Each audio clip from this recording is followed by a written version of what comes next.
into the first one. The first one that I'm going to talk to you guys about is tight end Jonnu Smith.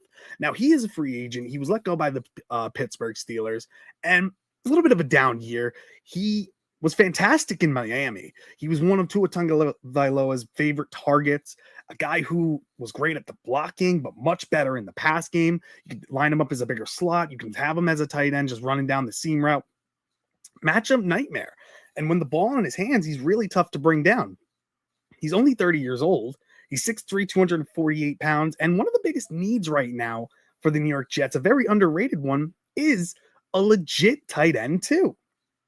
Right now, we have Mason Taylor, who I do really like, but he's coming off an injury, and he showed flashes last year. But how do we know that he is a bona fide number one tight end? We don't.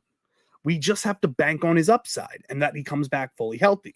Then we have Jeremy Rucker, who flashed last year, who did much better and learned a lot and did a great job blocking and was utilized in the pass game more, which was great. It was happy to see him. He ended up getting another contract, getting extended.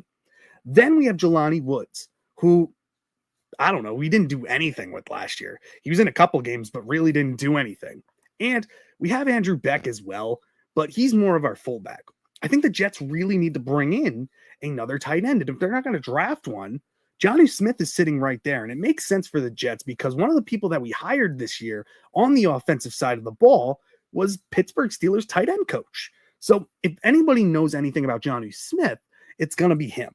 So this could be a very interesting one. He can come in, be our tight end 2, maybe tight end 1 if Mason Taylor isn't ready to go, and teach Mason Taylor a couple of things. And could be another weapon for Geno Smith, who really likes using his tight ends in the offense. Could be a great compliment to Garrett Wilson and A.D. Mitchell, and could be just another threat for the New York Jets. So Jonnu Smith is a very intriguing option at this point in free agency for the Jets, and I think he could be a fit. The